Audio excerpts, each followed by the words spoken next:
Assalamu alaikum. Себеп бар, шылтоо бар. Кеп китеп тойдо эмес. Китеп той болгону шылтоо. Кеп бир боорлорум менен, сапарлаштарым менен, мекендештерим менен, канатташтарым менен, сүйүктүүлөрүм менен көзмө көз көрүшүүдө. Билгенге бул өтө чоң немат, өтө чоң жакшылык. Кудайга шүгүр дейли. Эки адам көрүшөт, бирок бири-бири көрө албайт. Анткени жараткан көрүү сыпатын бербесе кимди көрө алат? Көрүш үчүн эки нерсе керек. Көздүн нуру керек, анан жараткан берген жарык нур керек. Москвага кайрадан келдим. Кудайга чексиз шүгүр. Буга өтө чоң шүгүр айталы. Кээ бир адамдар бар, эшикке чыгат, кайра үйүнө келбейт. Кээ бир адамдар бар, үйүнө кирет, экинчи эшикке чыкпайт. Кээ бирлер бар, түнгө жетет, күндүздү көрбөйт. Кээ бир адамдар бар, күндүздү көрөт, бирок түнгө жетпейт. А мен кеттим эле жакында эле. Кудайга шүгүр, кайра келип олтурам. Кайрадан көрүшкөнүбүзгө шүгүр, элим бар үчүн шүгүр, жерим бар шүгүр. Кече абдан кеч келдик. Келсек, жигиттер тосуп турат. Батыр баштаган, Бакыт, Баян, эми бир топ кыздар, жигиттер арасында Мээрим дагы бар экен. Чындыгында толкундандым, сүйүндүм. Неге билесиздерби? Москвага келдим. Бул бөтөн өлкөнүн, державанын борбор шаары. Ошол жерде дагы тосуп алгандар бар. Неге билесиздерби? Анткени менин элим бар, менин мекеним бар. Бул өтө чоң бакыт. Ошого дайыма шүгүр айталы. Жерим үчүн шүгүр дейм, мекеним үчүн шүгүр дейм, төрүм үчүн шүгүр дейм, көлүм үчүн шүгүр дейм. Ошол көлүмдөгү куум үчүн шүгүр дейм. Бул жакта желбиреп турган колуңардагы туум үчүн шүгүр дейм.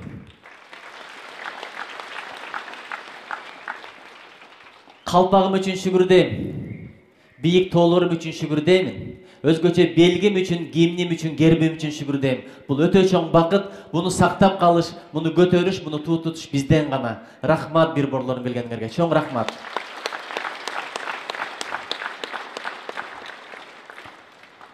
Өзү азыр агай чыкты. Агайларды бардыгы сыйлайбыз. Бирок элдин негизи эки эле өкүлү бар. Айтып берейинби кимдер экенин? Агай айтмакчы, айтайынбы?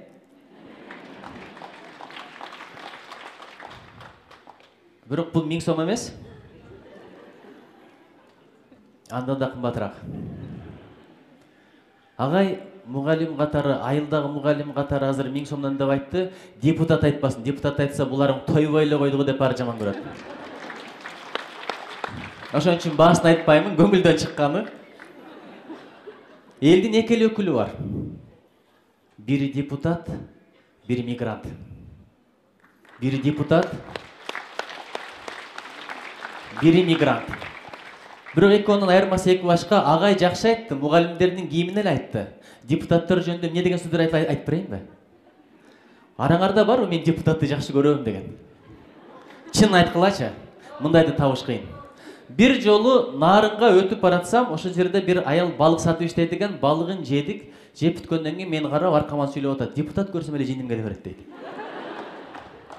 Не кылдым билбейм, депутаттар кимдин кызын ала качты, кимдин байлыгын чачты билбейм. Бул иштек эмес. Агай болгону мугалимдердин кийимин жүдөп калыптыр, бети тырышып калыптыр, чачып, өксөп калыптыр дегенди гана айтып атат. Депутаттар жөнүндө андан да жаманы бар экен. Айтайынбы? Facebook'tan бирөө баткендик экен, итинин сүрөтүн чыгарып коюптур. Чек араны коргойт десе, комментарийлерди карасаңыз, ит да болсо депутаттан жакшы экен, жок дегенде чек ара корбойт экен деп атпайбы? Муну менен иштеке бүтпөйт десе, дагы бирөө жазып коюптур. Итти капа кылба, депутатка теңештирип деп. Мен өзүмө суроо бердим, бул жогорку кеңештин депутаты жөнүндөбү же айылдык кеңештин депутаты жөнүндөбү? Анткени Капырагай айылдык кеңештин депутаты болгон.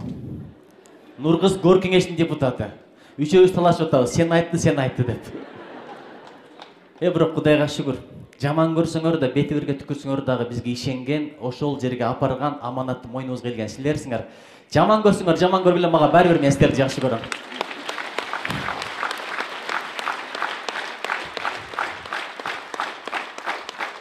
Мен дайыма суроо коем, эмне үчүн мигранттар көп? Албетте турмуш жөнөкөй, жыргап келген эч ким жок. Бирок агайдын айтканда дагы жан бар. Дасторкондун четинде отурганда бала эмнени укса келечекте ошону арзуу кылат экен. Эмнени көп айта берсең, ошол нерсе жүрөккө сиңет, жүрөккө сиңген нерсе амал болуп денеден чыгат экен. Көпчүлүк ата-энелер мектепте жүргөн мезгилде тамак ичип отурганда, чай ичип отурганда Айтматовду сүйлөшпөйт. Агай деген сериалды сүйлөшпөйт алар.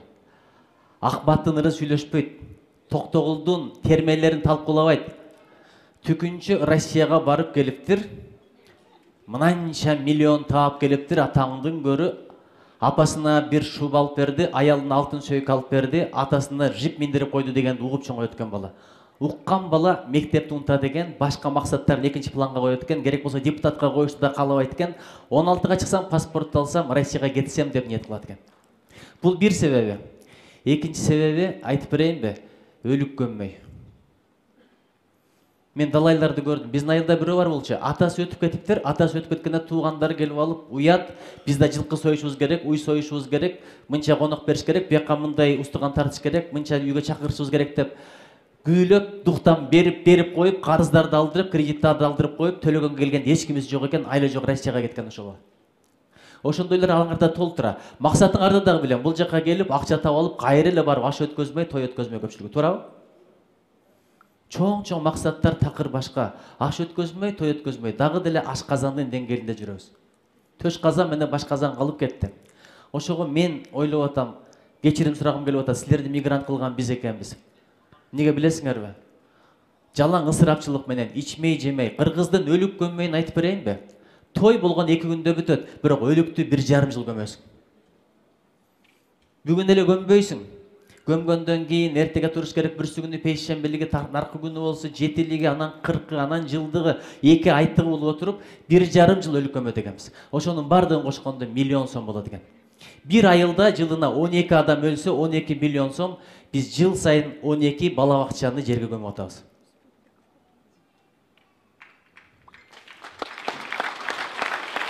Бирөө өлдү дегенде топтомой. Давай 1000 сомдон топтоп берип коелу, 2000 сомдон топтоп берип коелу. Байкуш 2 жылдан бери ооруп жатат. 2000 сомдон эмнеге топтогон жокпуз? Ушундай намуздуулар чыга калат. Этеги жара тилинген. Кыргыздык эчтекеси жок, чачы боелгон акылдуулар чыгып алып айтат. Жок, сен букка соёсуң, сен жылкы соёсуң, намыс деген кимде? Сен атаңды мындан 12 жыл, 15 жыл мурда өлтүргөнсүң, ошентип көчөгө чыгып кеткен деле. Ошон үчүн кыргыздын өлүк көмөйү өтө чоң проблема болду. Өлүк көмөм деп жүрүп мигрант болгондор канча? Бул жака келгенде бизди тосуп алып атат. Чоң рахмат, жакшынакай чайханаларды айсалып атабыз, чай ичип атабыз. Бул силердин меймандостугуңар, бирок кантип ушул деңгээлге жеттиңер, мен билем, өтө кыйналып жетесиңер. Ошого берекелерим, менин бир суроом бар өзүмө болгон. Бардык ушул суроону өзгө береличи. Качан өлөм? Ушул суроону өзүнө бергендер барбы? Арзууларыбыз, үмүттөрүбүз узун. Кудай кааласа, эмки жылы мындай кылам, аркы жылы мындай кылам, анан баламды үйлөйм, анан кийин шерине берем, анан той берем, анан кийин жентек той берем. Ушинтип кетип атабыз, бирок качан өлөм деп ойлонгон эч ким жок. Түндө кээ бирлер уктады, айттым го, саарды көргөн жок. Туулган күнүн бардыгы билет, өлөр күнүн эч ким билбейт. Ушул жерде Мунарбек деген жигит жүргөн болчу, мурда келгенде бизге кызмат кылып жүргөн болчу. Жанымда жүрүп, сумкамды көтөрүп, китебимди көтөрүп, текиреңдеп, каяка барсам ошол жакта кызматымды кылып жүрдү эле. Бүгүн жок, ошол жердин алдына түшүп кетти. Жердин үстүнө кайра чыкпайт. Өлгөндө андай кезек жок, чоң ата, бала, небере, чебере деген.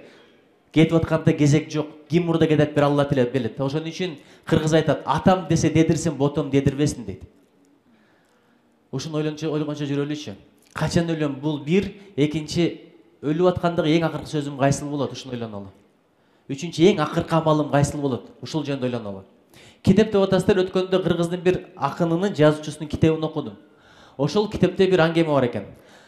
90-жылдары Советтер Союзу ураган, совхоз, колхоз ураган, заводдор иштебей калган. Ошол мезгилде бир бала Каракөл шаарынан, Каракөлдүктөр барбы?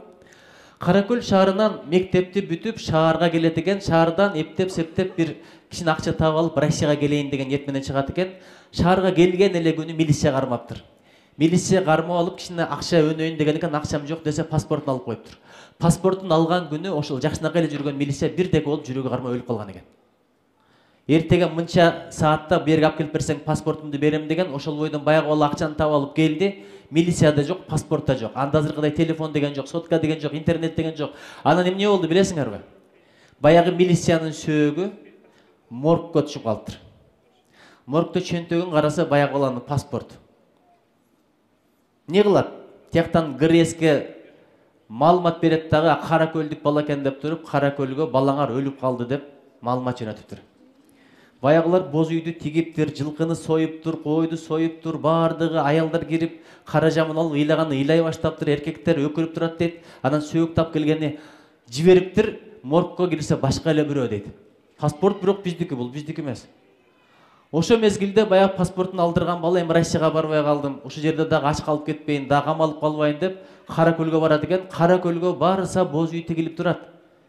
Элестетип көрсөң. Боз үй тигилип турат. Ичинде аялдар ыйлап атат, өкүрүп турат. Көрүп эле бирөө жарым өлгөн экен деп, кара көлдүк баягы бала өзү өкүрүп барган экен. О бир боормой деп.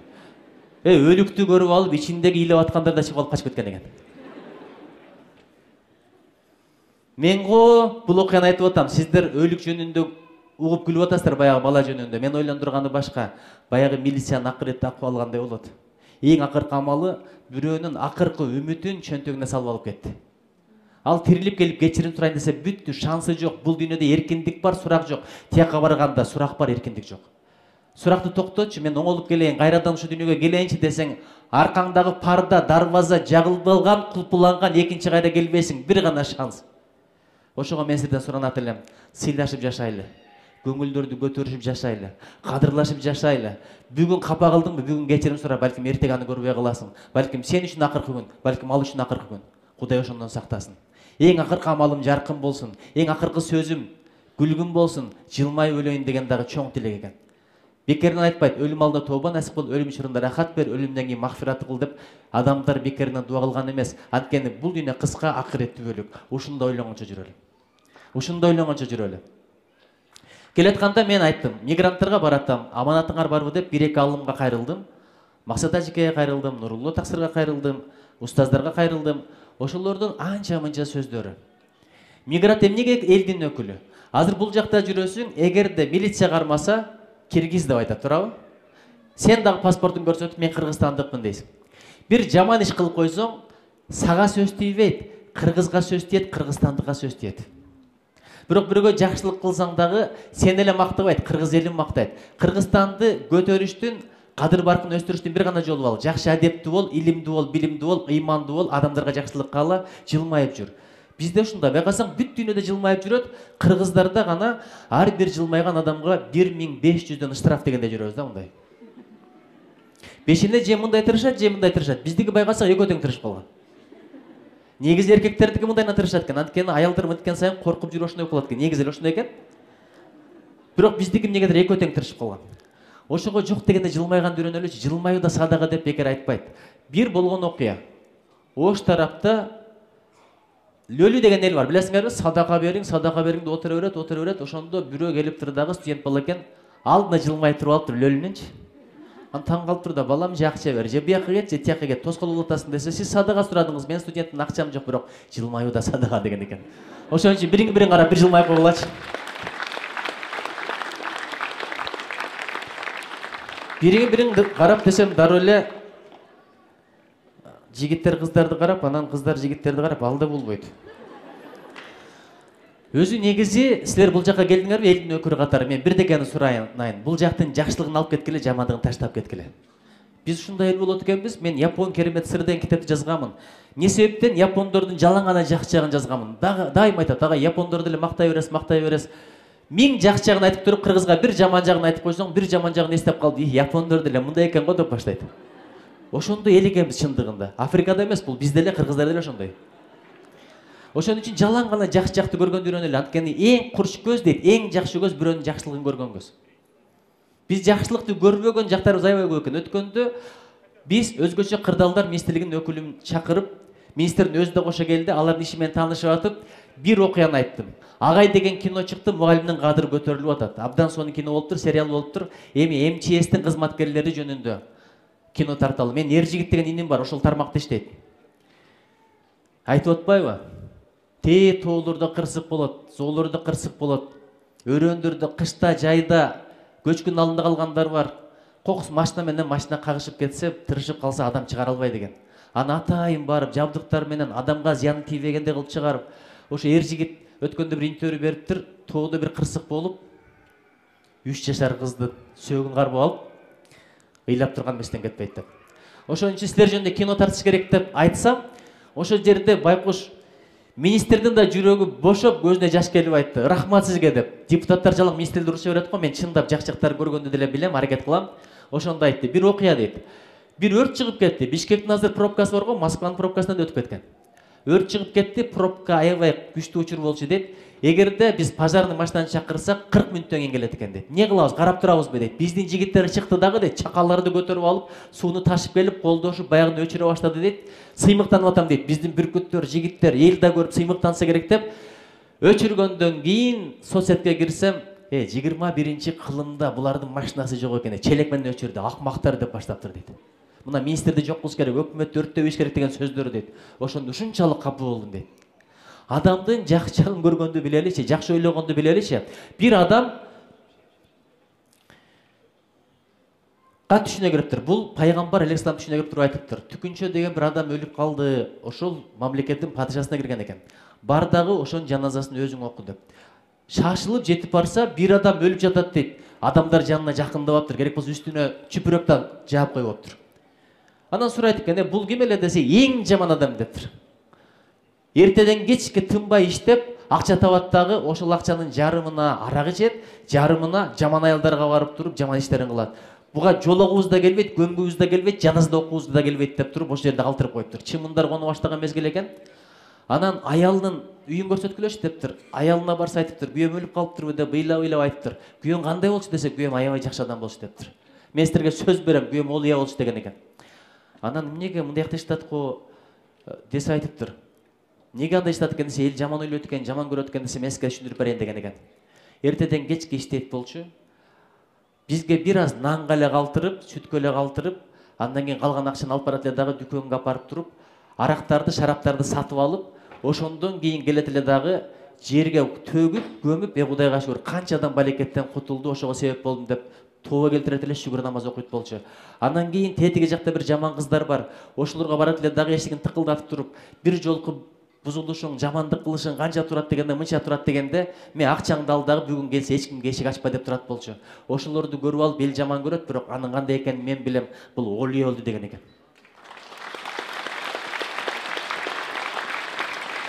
Жаман эл ойлой бербейличи, адамдын жакшылыгын көрө билеличи. Жакшылыгын көрө билеличи, бул өтө маанилүү нерсе. Бири-бирибиздин жакшылыгыбызды көргөн эл бололу. Ошон үчүн мен сиздерге бирдеке тилейт элем. Орус элинин да жакшы жактарын үйрөнүп кетели. Орустардын бир жакшы жери бар экен. Бирдеке сурасаң, сонун түшүндүрүп берген. Шашпай келип, ну там, знаете, направо едете, там есть дорога, потом пересекаете, там есть переулочка. Она вот так, потом вот это деталь, да, она вот потом найдете дейт. А кыргыздан сурап көрчү. Бара бер жак дейт кетти. О, жакта дейт. Же тетиги жакта деп коет. Экинчи жолу сурасаң, билбейм, шашылышмын деген бойдон кетет. Байкасаңыздар, Африкада эмес бул, бизде эле ошондой. Африкада кандай экенин мен билбейм чындыгында.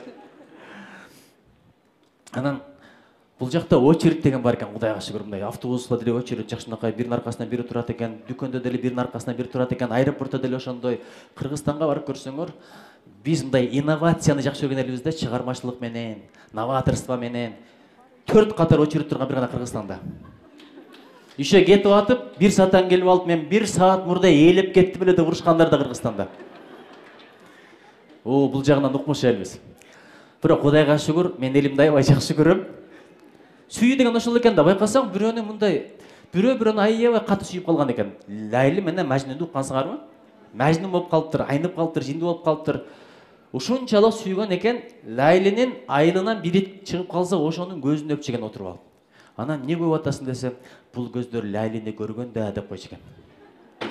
Ошончалык сүйгөн экен. Бир жолу кетип атса, кудуктан суу алып ичейин десе, бирөө суу алып берип коесузбу деген караса Лайли экен. Лайлиге сууну алып бериптир, Лайли кетиптир, ошо күнү кечке суу алып бере берген экен, ар ким келсе. Не болду десе, Лайли айтып кетти эле деп койтмуш. Анан Лайлиси кандай болду экен деп, Мажнун өзү чоңдун бир байдын баласы болгон экен. Барса Лайли деген караңгы түн деген сөз. Кара тор эле бир мындай эле катардагы эле түйтөк баш экен негизичи. Анан ушунун несин сүйдүң десе, ата менин көзүм менен карабайсызбы деген экен. Кыргыздын анча мынча мындай жакшы жактарын айтып атат дебеңиздер. Кыргызды мен ушунчалык сүйөм, бардык кемчиликтери менен. Кыргызды менин көзүм менен карап көргүлөчү, анчалык идеалдуу эл жок. Болушу да мүмкүн эмес. Просто болушу мүмкүн эмес. Анан дагы бир нерсе. Кыргыз ким деген суроо болгондо эмнелерди айтабыз? Өзүңөр мындай ачык айтпай эле койгула. Мен да кызылап болуп кетпейин. Кыргыз ким дегенде, бирок чын-чынына келгенде биз ушунчалык улуу элбиз. Бул жакка келдиңиздер, акча таап атасыздар, бирок орус тууган болобу, япон тууган болобу, немис тууган болобу, барып дасторкондо бир отуруп көргүлөчү, биздегидей жайнаган дасторкон жок аларда. Орус туугандардын тоюна барсаң, жалгыз өзүң эле жеп коесуң 3-4 орустун тамагын. Биздин аппетит, биздин ашказан Кудайга шүгүр мощность. Азыраак айтып атпайбы, Lexus мотор деп, бул кыргыздын ашказаны эчтеге жетпейт. Эгер кыргыз жегендичи, карышкыр менен ат жесе өлүп калышы мүмкүн экен. Муну илим далилдептир. Чыны түнкү саат 1-де манты кирет. Тойлордочу. Анан айтат, тиякта 5 бармак пышып атат деп. Анысында деле ура берет, мунусунда деле ура берет. Эгер ушуну япон жесечи, эмнигиче биз Тажиясына барып келмекпиз похоронуна, чын айтайынбы? Кудай бизге ушунчалык ашказанды бериптир, күч-кубатты бериптир. Ошол күч-кубатты туура жакка колдонулу. Анткени байкасаң, эң кыйналган учур качан болот? Тамак жегенден уйкуңар келеби? Адамдын организми тамакты сиңирем деп чарчап калат экен. Дагы бир жаман жери бар экен, ашказан толгон мезгилде буланып отуруп, жүрөк менен мээни уулап коет экен. Ошон үчүн жүрөк дагы, мээ дагы иштебей калган ошондон болот экен. Ошон үчүн агай бекер айткан жок. Рух казанын толтуралы, баш казанын толтуралы. Отуруп алып туруп айтат, ашказан мээге караганда акылдуу дейт. Керек эмес тамак кирсе чыгарып коет экен, окшуп чыгарып коет экенсиң. Бирок мээ кереги жок информацияны дароо чыгарбайт экен. Сиңире берет экен, сиңире берет экен, сиңире берет экен. Ошон үчүн кереги жок информацияны да калбагыла. Китеп десе эле окуй бербегиле. Азыр эмне көп? Китеп көп. Китептин дагы жамандары толтура. Бирок ушул жерде эстеп калып, такыр окубай койгула, Кадырбеков китеп окубагыла деп айткан деп. Кудай бетин нары кылсын, китеп өтө маанилүү нерсе. Анан мигранттын негизги үч маселеси бар деп айтты. Кыздар андан мурда 1-2 ай айтып берейинчи. Бир адам айылга келиптир дагы тамекени сата баштаптыр. Ушунчалык сонун жалбырак, дары жалбырак деген экен. Бир адам аны көрүп билген заман экен, анда тамекини эч ким билбейт экен. Түшүнүп калат экен дагы, булар аферисттер экен, өтө зыяндуу нерсени рекламалап атат деп жанына туруп алып, келгиле, алгыла сонун жалбырак. Бул жалбыракты ушинтип алып туруп чексеңер, пайдалансаңар, ошол адамдын үйүнө эч качан уру кирбейт деген экен. Бул бир, экинчи ал адам эч качан картайбайт деген экен. Анан ал адам эч качан ит каппайт деген экен. Баардыгы келген мезгилде рахмат сизге, баягы рекламаңызды дагы бир жыл айтып коюңузчу дейт экен. Десе бул жалбыракты колдонгон адамдын үйүнө эч качан уру кирбейт, бул бир. Экинчи, бул жалбыракты колдонгон адам эч качан картайбайт. Үчүнчүдөн аны ит каппайт деген экен. Эми чечпелеп бериңиз десе, эч качан картайбайт дегени муну чеккен адамдын өпкөсү бат эле иштен чыгат, ден соолугу өлөт, анан өлүп калат, анан өлгөндөн кийин картайбайт да деген экен. Экинчиси, ит каппайт дегени бат эле өпкөсү ооруганда, ден соолугу начарлаганда таяк таянып калат, таякчан кетип атсаң эч качан ит каппайт деген экен. Уру кирбейт дегеним түнү менен жөтөлүп чыгат, жөтөлгөн үйгө да уру кирчү беле деген экен. Айтайын дегеним, бул жакка келгенден кийин анча-мынча кыздарыбыз үйрөнүп алып, ошондой кылып жүрөт дейт. Кыздарым, өзгөчө мекендештерим, бир туугандарым, элдин намысы бул кыздын намысы, кыздын намысы элдин намысы. Бекерден айтылбайт. Атасы жамандын бири жаман, апасы жамандын баары жаман. Же тескерисинче, апасы жакшынын баары жакшы, атасы жакшынын бири жакшы деп. Кыз кандай болсо, эне кандай болсо, коом ошондой. Ушуга ишенип коюңуздар. Эгерде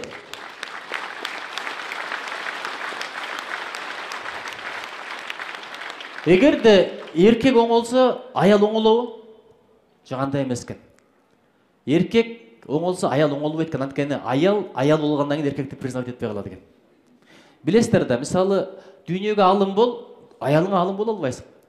Дүйнөгө падыша бол, аялыңа падыша боло албайсың. Бул турган маселе. Бир жолу бир президент жөнүндө аялым сурайт мына.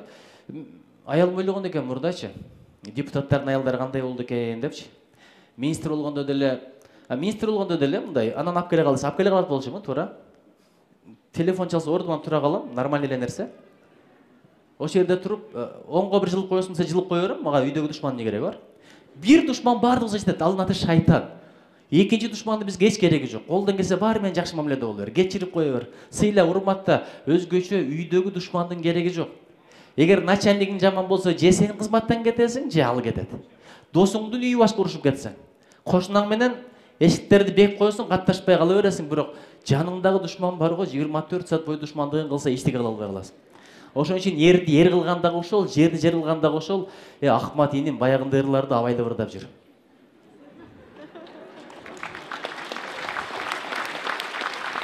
Мен Акмат иниме только жакшылык каалайм. Только жакшылык каалайм. Ошон үчүн айтып атам. Мен айтайын дегеним, колдон келсе, ошол балекеттен алыс болуңуздар. Электронныйнан дагы, беркиндейинен дагы. Мен атайын айтпай атам, анткени ушул нерсе жаманды айтпай жоёлу, жакшыны айтып жаялы дегенди мен дайым айтам. Бул мунул китебимде бар. Сыртында жазылган бир гана сенсиң деп. Жаманды айтпай жоёлу, жакшыны айтып жаялы. Ошо анча-мынча кыздар үйрөнгөнүн сыртын карасаңар, ушуну пайдалануу ден соолукка зыян деп жазып койгон. Ошол жазуу болбогондо балким адамдар азыраак колдонмок. Ушундай сөз менен деле рекламалап коет экенбиз. Жаман нерсени деле жаман болот деп айтпай эле коюш керек. Адамдар ошону эстеп калат. Рекламалабай эле коелу, бирок мен силерден суранам, азыр таштагыла, жакшылыкты баштагыла. Экинчи бир нерсе. Мурда ошондойлор көп болчу. Бир квартирада көп болуп жашагандар. Азыр Кудайга шүгүр бирден үй алып калгандар бар экен. Турмуш оңолуптур, кыргыздардын деңгээли көтөрүлүптүр. Чоң рахмат. Кыргызстанда жүргөндө эле болуп атабыз. Кече бир кафеге бардык, бүгүн бир чайханага бардык. Барсаң деле кыргыздар отурат, күнү деле кыргыздар, түнү деле кыргыздар, бар болгула кыргыздар, Москвада кыргыздар, Ошто деле кыргыздар, Бишкекте деле кыргыздар, Ааламда бүт кыргыздар, айданайын ушу кыргызым бар болсунчу. Карасаң, түнү деле кыргыздар, күнү деле кыргыздар, кафеде да кыргыздар, эми Кудай кааласа китепканада да кыргыздар болот, мен ишенем буга.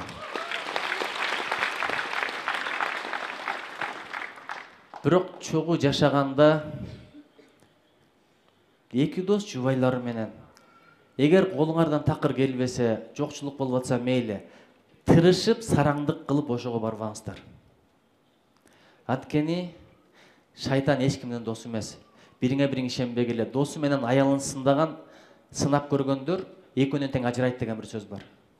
Кудай бетин ары кылсын. Фитна деп коет, балекет деп коет. Колдон келсе же шарт түзүп койгула, анча-мынча чагылышып көрүшпөй тургандай. Болбосо тырышып фитнелик кылбай башка эле квартирага чыгып кеткиле.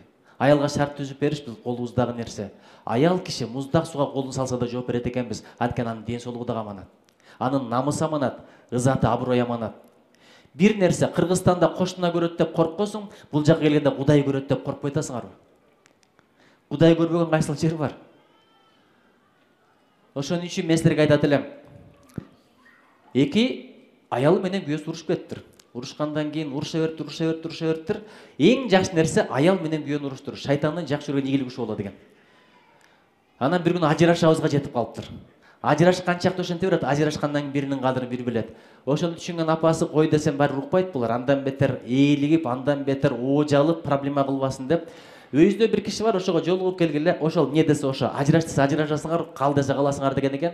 Барыптыр, барганда акылман сураптыр. Сен неге ажырашам деп атасың десе, аялы баягы эле сөздөрдөн эме, көңүл бөлбөйт, кеч келет анан.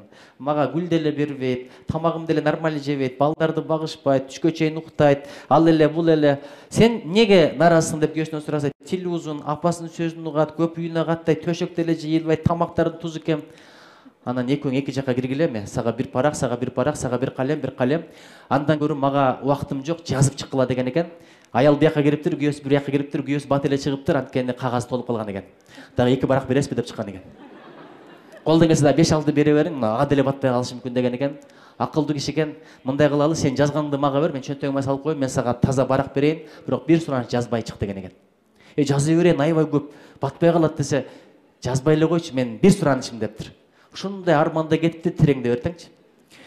Анан бир убакта экөөнү чакырган экен, аялы баягыдан толтуруп чыгыптыр, майда, сонун, сулуу почерктер менен, бирок мазмуну жакшы эмес да. Андай мындай, көңүл бөлбөйт, апасынын тилин угат, мага болушпайт, кадырымды билбейт, сүйбөйт деле, акыркы жолу гүлдү мындай берген дегендерди окуп бериптир. Анан күйөө сен окучу десе, апапакай баракты көрсөттүр да. Ошону көргөндө байкуш аялынын көзүнөн жаш кетип, мен сени билбей жүрүпмүн, айыпкөлүм, берешеним, кечиримдим, келчи колуңдан үбөйүн, мен сени сүйөм деген экен. Ошого бириңдин айыбыңды бириң айтпай эле кой. Кыргыздын бир сөзү бар: жамандыкты көргөн жерде көмүп кой, уккан жерде унут. Өзгөчө аял менен күйөө. Кечеги проблема бүгүнкү разборкага аралашпасын. Мен сени кечирдим. Милдет кылып кечиресиң да, кечирдим мен. Ладно, на всякий пазар кечирип кой берейинчи. 3 жылдан урушсаң бүгүнкү нестесиң да, 3 жыл мурда мен сени кечирдим эле сволочь депчи. Демек сен кечирген эмессиң. Кечиргенден кийин экинчи эстебейт элең. Кечиргенди да билбейт экенбиз. Бизде ушул сүйлөшүп келгенбизде жалаң кол менен тренинг кылабыз деп. Мен деле кыла берейинби? Кыла берсем болобу? Биринчи таарыныч. Таарыныч, неге таарынып жүргөндүңөрдү өзүңөр деле мындай анализдеп көрсөң, кыргыз же этке таарынат, же кепке таарынат. Башка деле нерсе жок. Эки эле нерсеге таарынат кыргызчы. Көбүнчө ошол эле. Устуканын нормальный бербей койду депчи. Уру менен уру душман болуп калган экен. Биз барсак, биздин устуканды бербей, башка жака бербейди депчи. Ошого биринчи таарыныч мына. Мына кичинекейден баштайлы. Кичинекей көрүнөт. Таарыныч, колду көтөрөбүз. Мен деле үйрөнүп алдым. Таарынычтан кийин бул бойдон калбайт. Жек көрүү пайда болот. Жек. Аты жокту ортон кол, жакшы эле менде айттым. Жектен кийин кек сактоо пайда болот. Кек сактагандан кийин эмне кылабыз? Өч алам дейбиз эне. Кыргызчындай да мындай шашпайм. Мен бир айтып алам жок дегенде. Өлтүрөм, бөйрөгүн сууруп алам, мойнун чулуп алам дегендерди, колун сындырам дегендерди жакшы көрөбүз. Колун сындырам деген, кстати, бизде аябай мен болуп атат Кыргызстанда. Колуңду сындырып коем деген. Ошон үчүн мага мындай көрсөтпөгүлө, өзүм ошо чыгып кетпесин, мынтип эле тургулачы, макулбу, бар кылып көтөргүлө. Ким көтөрбөгөндүн колун керек болсо мен азыр. Анан кара, биринчиси таарыныч, экинчиси жек, үчүнчүсү кек, анан төртүнчүсү өч, эми бешинчисин карагыла. Ушунун баары адамды капа кылат. Ушунун баары жашаган жер кайсы айтып берейинби? Адамдын жүрөгү. Сыртта болсоң эле мынтип ыргытып коесуң, жүрөк бар го, ушундай сыгылып жүргөн мезгилдечи дүйнөнүн кеңдиги юрунда да. Мейли жашоң сонун болсун, аялың эң идеальный аял болсун, балдарың тарбиясы укмуш болсун, мингениң машина, катар-катар үйлөрдү салгансың, Дубайда жүрөсүң, бирок жүрөгүң мынтип турса бар го, дүйнөнүн бардыгы сага тар, кеңдик кылбайт. Жүрөк ушундай болгондо эч качан бактылуу болбойт экен. Ушинтип чындап, мушунда түйгүлө да тургула, кичине эле бир 2-3 секунд, бир 5 секунд тургулачы. Чарчап калдыңарбы? Мындай өтө катуу кылгыла. Бул кол менен же бирөөгө жакшылык кыла албайсың, же тамак жасай албайсың, же китеп окуй албайсың, же бирдеме жаза албайсың, же адамдарга жакшылык кыла албайсың, жардам кыла албайсың. Только ушу бир гана нерсе калат да мындай кылыш. Мен азыр атайын бутум аксатып келдим. Себеби азыр депутаттар жакшы мушташат деген сөз чыгып кетти. Ошо мен дагы бир жарды тебип, эртең видеого чыгып калбайын деп, лыжага барып бутумду кайрып келдим, бир аз аксасам, мани бербегиле, макулбу? Ушинтип жүрөсүң, анан бул ойдон калбайт, анан бул жактан бир нерсе келет. Ушунун баардыгы келип туруп, биздин колдор менен тренингдер жагып атабыз силерге? Оору келет, оору. Мындай кармасаңар. Ушинтип жашагандан Кудай сактасын. Оору акыры алып тынат. Ушу ойдон тургула. Көп рак менен ооругандар адамдарга кек сактагандар экен. Өч алам дегендер экен. Өткөндө ушу ойдон угуп тургула. Бирөө айтып атат. Мурдагы президенти дагы бир чоң келип сөгүп атат дейт. Мен антип койдум, мынтип койду, сахар кылды, каматып койду, тигил эле, бул эле. Анан мен айттым дейт, угуп туруп, сиз сөктүңүз, ал президент уктубу дедим дейт. Жок, уккан жок. Балким бир жерде эс алып жатат жыргап, сиз менен иши жок. Кыйналган ким? Сиз. Жүрөгүңүз эзилген ким? Сиз. Сахар урган ким? Сиз. Ушу ойдон турасыңар, кат тур. Ушуну жок кылыштын жолун айтып берейинби? Мына кайрадан мындай кыласыңар да, ушу ойдон мындай. Ушу ойдон мындай кыласыңар дагы, таарынычты таркатабыз. Чыпалактан баштайбыз. Таарынычты таркатабыз. Кекти кетиребиз. Өчтү өчүрөбүз. Андан кийинкиси кайсы эле? Жекти жетелеп чыгабыз. Капалыкты качырабыз. Ошондон кийин Кудай кааласа оору өзү эле кетет. Мындай жыргап калдыңарбы?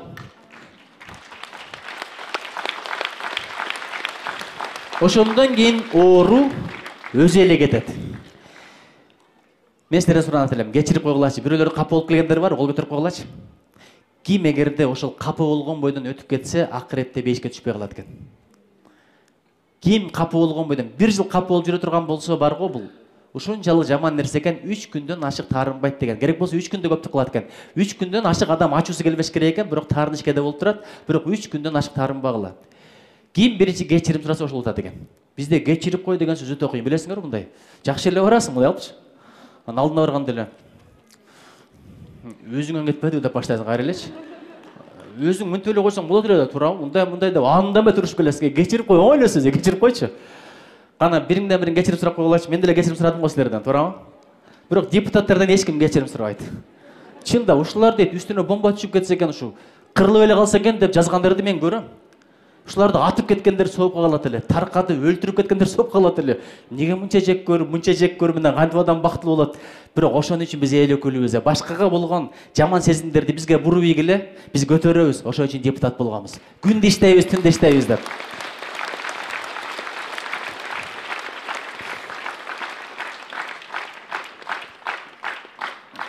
Мен бирден айтайынбы? Эми китеп жөнүндө да кичине сүйлөйлү. Өткөндө бир тойдо түрк экен өзү, бирок Англияда жашайт экен. Атын айтайын деп барып унутуп калып айтып алайсыздадым, эми өзү калса капа болбосун. Ошого сөз берилип калды, бирок котормочу жок экен. Кудайга шүгүр, бул жерде англисче билгендер бар экен. Анан чыгып сүйлөп калды, мындай микрофонду алып, "О, Kyrgyzstan, thank you very much. I admire so much and you know, I love your country, your tradition and your wedding party. It's so beautiful and so many foods. I'm just you know, enjoying." Десе котормочу сыр бербей алып баруучу кыйын бала экен. Алдыңарды бала бассын, аркаңарды мал бассын деп атат деп коет дейт.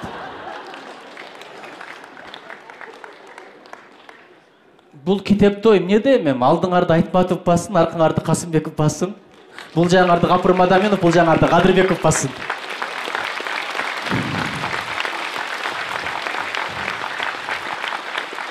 Кыргыздын тоюнда аз эле каалоо бар. Алдыңарды бала бассын, аркаңарды мал бассын, анан кармашкан колуңар ажырабасын деген сөз бар, туурабы?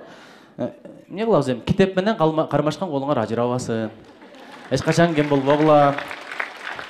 Кыргыздар аябай мындай актанган устайбыз да, мындай актанган жаман, мактанган жаман, бирок даттанган жаман. Кыргызстанда деле бир орусту карма болсо, гайлер, "Прости, да я нарушил" деп эле чынын айтат экен.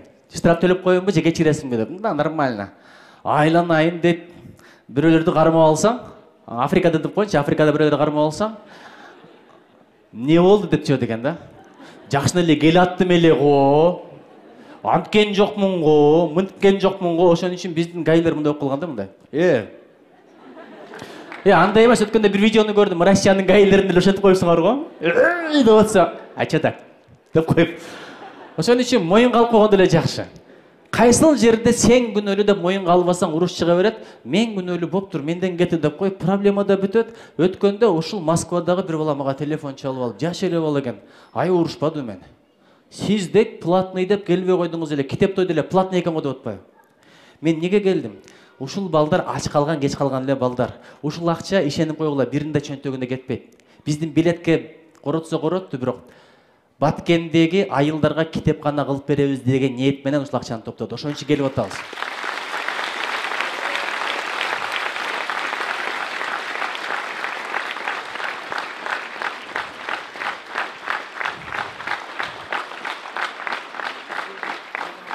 Эми ошон үчүн келип атабыз. Анан антсем түшүнбөйт, жаш эле бала экен, мынтсем түшүнбөйт, уюштуруп жүргөн эле бала экен. Бир жолу чакырды эле. Карасам билет сатылат экен. Эми Яйланайын, мен го бирөөдөн бир тыйын сурабайм. Керек болсо ошенткендерге дагы айтам. Уюштургандар бул жерде отурат, мурда чакыргандар дагы. Бекер болсо барам. Анткени ыйман сөзүн, адеп сөзүн саткан болбойт. Сөз саткан кыяматтын белгиси. Кудай бетин нар кылсын. Эгерде агайга окшогон бир тажрыйбам болсо, мен деле сатмакмын. Нургузга окшоп атайын бир багыт илим алсам, мен деле сатмакмын. Бирок адеп, ыйман сөзүн сатсаң уят эмеспи? Чубак ажыга сатты беле ошол сөздү. Максат ажыга сатып жүрөбү? Антсем болбойт, мынтсем болбойт. Ушундай ачуум жакшы эле келип атат, бирок ачуу менен бир сөз оозуңдан чыгып кетсе, аны кайтарып ала албайсың. Кармап отуруп, акыры эмне кылып айтып берейинби? Иним кечирип койчу дедим. Ошондо анан кийин устаз сиз да кечирип коюңузчу деди. Ошондо эгерде десем, андан дагы деген сөз чыкмак. Жөн эле жүрөктөр оорумак, жөн эле көңүлдөр оорумак, бирок аткан ок кайта келбейт, чыккан сөз кайта келбейт. Колдон келсе сактап койгула. Бир адам билесиңерби? Түндө суктап аткан айткан экен. Эртеге көзүңө көрүнгөн биринчи нерсени же деп айтат экен. Турса эле тоо көрүндү. Тоону кантип жейсиң? Бирок жөн айтылган жок. Бара берейинчи дегенде тоо кичирейип отуруп, халвага айланып калган экен. Мунун сыры эмнеде дегенде, көрсө адам ачуусу келгенде биринчи чоң көрүнөт экен, сабыр кылса аягы келип таттуу халвага айланат экен. Сабыр кылып койгула, халва жесиңер Кудай кааласа. Дагы 5-6 мүнөттө бүтүрөм. Же 2-3 мүнөттө бүтүрөм. Жакшы экен.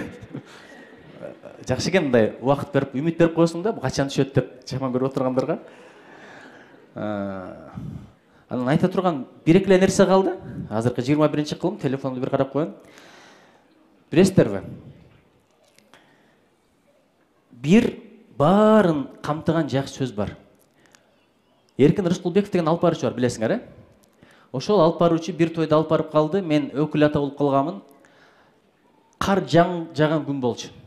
Анан колубузда кичинекей балабыз бар. Өкүл ата убагында эле чыгат. Өкүл эненин чыгышы жаман кыйын да, бул бардык жерде проблема болсо керек. Мынтип өзгөчө биздин аялдар кээде өздөрү деле жакшынакай да. 1 саат жасанып чыгат, карасаң ошол эле ойдон чыгат. Түшүнбөйм деле. Анан бирдекелерди тагынып чыгат. Эркек аны көрбөйт, гарантия берем. Көрсө аял аялга көрүнөйүн дейт экен да.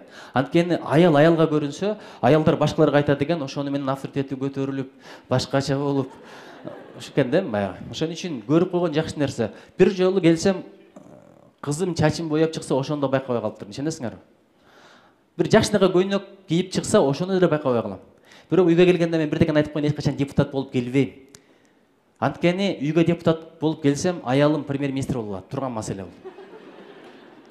Эң минимум болбосо президент болуп алат, айлам кетип калышы мүмкүн. Ошон үчүн бирдекен айтайын. Үйгө келгенде депутаттыгын таштап келсин. Сырттагы иштеги проблемалар үйгө алып келгендер бар. Кыжалат болуп, аны кыйкырып, муну урушуп, өзүнчө эле алдынан чыккан баласынын башына коюп. Аялга адвокат болуш керек экен. Ошондо үй бүлө тынчтыкта жашайт экен да. Кантип билесиңерби? Кээде тыкылдатып туруп калгандар күндөрүңөр болобу? Үйүңдө аялың бар, билесиң. Сигналды 1 басасың, звонокты 2 басасың, 3 баскандан кийин эркектерде кыямат кайын башталат дейм. Эмнеге ачпайсың? Азыр кирсем деп баштайсың. Же колуңа эч келбейт киргенде делечи.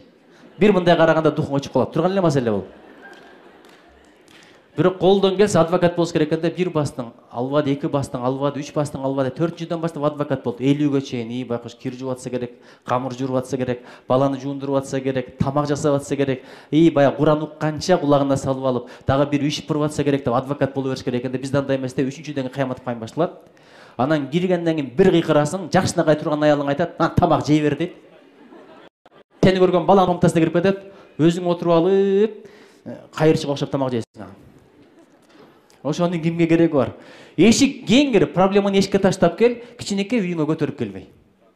Кичинекей үйүңө чоң проблемаларды алып келе берсең, ошон үчүн депутат болсоң, үйүңө депутат болуу жөн эле кел, анткени аял депутатты күтпөйт экен, аял күйөөнү күтөт экен, бала атаны күтөт экен. Ата дагы бололу, андан кийин бала дагы бололу. Анан ошол Эркин Рыскулбеков алып барып атыптыр, андан кийин өкүл энеси аябай кеч чыкты. Тиякты ызылдап чала баштады. Мен ойлогом, мен 1,5 саат, 1 саат кеч башталса керек, мейлемиз шанисин кылып бара берели десек, эмнегедир ошондо убагында башталыптыр. Көрсө, президент менен премьерден башка бүт кыргыздын чоңдору келиптир. Анда мен Ыйман фондода иштей элекмин, аппарат президентте иштей элекмин, жаш кезим болчу. Зыңылдап бардык, кечиресиздер, аппарат президентте экенмин. Такси менен келиңиз дедим, машинаны жайдаганымды билет. Болбой машина менен бардым, барсам элдин баары күтүп калыптыр. Алып баруучу көз алайып жүрөт, Эркин Рыскулбеков экен. Ушундай уялып кирдим, кирсем, өкүл ата болмаса той башталбай турбайбы? Ушундай экен да. Мен айттым, баштай бер десем болбойт, сиз башташыңыз керек. Анткени бир сиз сөзгө сөз беребиз, андан кийин сиз колуна баягы сөйкөн саласыз дейт. Анан Эркин кантер экен десем, алдыман жаркылдап чыкты дагы, иштек эмес деп койду. Иштек эмес. Ошондон баштап Эркинди жакшы көрөм, иним катары. Ошон үчүн ушул сөздү үйрөнүп алган, эчтек эмес дегенди. Эчтек эмес дегенди үйрөнүп алган, макулбу? Бирдек болсо эле эчтек эмес. Бардыгы жайында болот, Кудай кааласа. Анан баланы тарбиялаганда дагы бир сөз бар экен. Кыйнап коет экенбиз да баланы. Шоктонбо дейт экенсиң, бала шоктонбойт экен, бирок түкүрө берет экен. Түкүрбө дейт экенсиң, түкүрбөй коет экен, бирок бирдеке сындырбай дейт экенсиң, сындырбай коет экен, дагы бирдеке кое берет экен. Бирден кылып отуруп, эң аягында дагы бирдеке айтканда бала антып калып түкүргөндү баштай берет экен, кайра шоктонгонду баштай берет экен. Ошон үчүн бала түшүнгүдөй бардык нерсени камтыган бир сөздү айтыш керек экен. Бир ата кантип чечкен айтып берейин ушул маселени. Айтайынбы? Бул 1,5 миң жол айтыла турган нерсе негизичи. Кулакка сиңиш үчүн. Айтыптыр, балам дептир. Эки баласын чакырып. мен силер уяла турган, силер намыстана турган бир ишти кылдымбы дептир. Жок десе, силер дагы мен намыстана турган бир нерсе кылбагыла деген экен. Ушулардын баарын камтыган мигранттарга бир сөз айтайынбы? Баарын камтыган бир сөз. Мигранттар, мекендештерим, замандаштарым, силерди Кыргызстанда атаңар менен апаңар күтүп отурат. Балдарыңар күтүп отурат. Бир туугандарыңар күтүп отурат. Мекендештериңер зыркырап отурат, бир жаман жагынан чыкпаса экен деп. Үмүт менен тилек кылып отурат. Ошо үмүтүн актап, тилегин сындырбагыдай кылып жашаңыздар, жүрүңүздөр. Тилегим ошол. Чоң рахмат.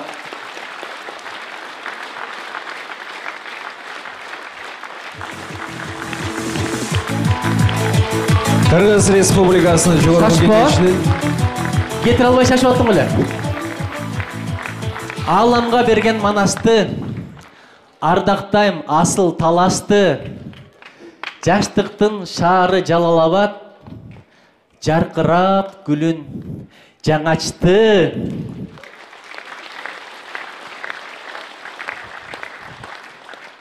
Өзүмдүн көрөм үйүмдөй, өзөм бир барбы чүйүмдөй.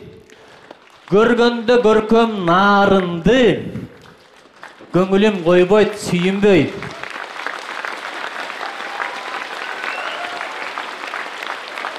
От болуп сүйүм жалындай, ошумду көрөм жанымдай. Кааларым сага бак менен, кагылам сенден баткеним. Ырыска толгон жер бети, ысык көл Кыргыз бермети.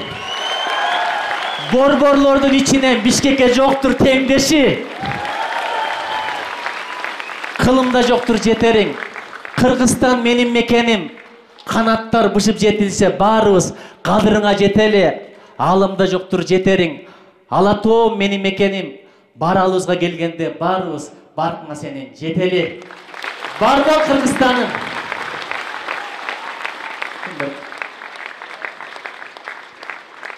Барбол Кыргызстаным.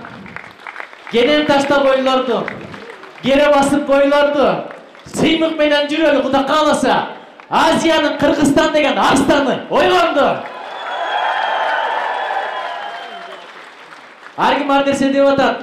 Бирок бизди бүгүнкү эр азаматтардай Кыргызстандын жарандары Кыргызстандын камын жеп атат. Россия, Америка, Өзбекстан, Тажикстан, Кытай, Япония болду эми жол бошоткула. Анткени Кыргызстан келатат. Кыргызстан келатат. Көрөсүздөр, дүйнөдөгү эң сонун өлкө биз болобуз. Эң сулуу кыздар бизде, эң акылдуу жигиттер бизде. Эң ынтымактуу эл да биз болобуз. Көрдүңүздөр, Тажикстан менен болгон окуяда, пандемия учурунда, кырсыктарда биздей бириккен бир дагы эл жок. Айсулуу күрөшүп аткандагы биздин ынтымакты көрдүңөр, ак жол күрөшүп аткандагы биздин ынтымакты көрдүңөр. Бирок биздин ынтымак ошондой болуш үчүн ак жол дайыма күрөшө бериштин кереги жок, чек арада проблеманын болуштун кереги жок. Ынтымак эле болсок, адам Алла Таала бизге оомат берет, кең келечек берет. Келечегиң кең болсун, ыкыбал кылатууга тең болсун. Бар бол Кыргызым, бар бол Кыргызстаным. Ассаламу алейкум. Анан чоң рахмат, китепти айтып атасыздар. Антраманы келди. Дайыма сурайсыздар. Лира болгонбу, Сирена болгонбу? Эми китепти айтпаган сырды силерге айтмак белем. Аялым дагы деле ишпен болуп жүрөт. 30 жылдыкка барганда мен Лираны табам деп. 20 жылдыкта таппай келген. Ошону сурамасаңыздар окуй бериңиздер, сыртта бар экен. Бир гана сенсиң деген китепти ойлоткон аялдарына жазган китеби деп. Бирок аялга бир гана сенсиң деген сөз айтылбайт. Ал жөнүндө Ахмат Султанбек уулу айтып кетти окшотурунда. Япон кереметинин сыры. Бирөөнүн бутун тебелеп алса, өзүн өзү күнөөлөгөн, андан кечирим сураган ушу Япон эле болуп болуш керек. Чүнкү сен анын бутун тебелесең, Япон сенден кечирим сурайт. Анткени анын ою мындай да, мен келе сол бутумду бияка койбогондо, бул байкуш тебелебейт эле деп. А бизде тебелеп көрчү, көзүм жок дейм. Жүрчү эшикке. Деп видеого түшүп каласыңар. Кудай бетин нары кылсын. Анан ээсине кайткан Роза, муну капыргай сонун көтөрүп туруп. Бир жолу айтат, Нуржигиттин бир китеби бар, ээсине кайткан Атыргүл деген дейт.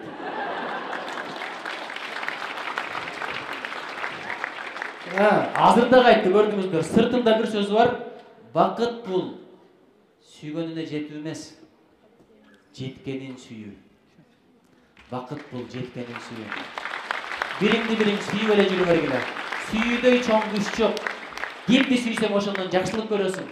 Кимди жек көрсөң ошондон проблема келе берет. Гайыны жемен жек көрөсүңөр, ошон үчүн гайдер токтото бересиздерди. Баарын сүйө бергиле. Сүйүү атом бомбасынан да күчтүү. Биздин эң чоң курал ушул кыргыздын сүйүүсү, кыргыздын айкөлдүгү, кыргыздын ынтымагы, кыргыздын келечеги. Ишенип коюңуздар, Кыргызстандын турмушу аябай сонун болот. Эң сонун жашоо бизде болот. Россия, Германия, Америкалыктар да айтат экен. Анча-мынча барыпчы, эң бай өлкө силерсиңер, анткени силердегидей таза абаны биздин өлкөдө триллион долларга да сатып ала албайбыз деп. Бар бол кыргызым. Келечегиң кең болсун, жаратканың жар болсун, жүрөктөр намыс менен ар болсун, чөлдөрүбүз шаар болсун, Кыргызстан болсун, Кыргызстан эли дагы бар болсун. Чоң рахмат. Кадырбеков Нуржигит Кадырбекович. Кол чабуулар болсун, урматтуу меймандар, катуураак.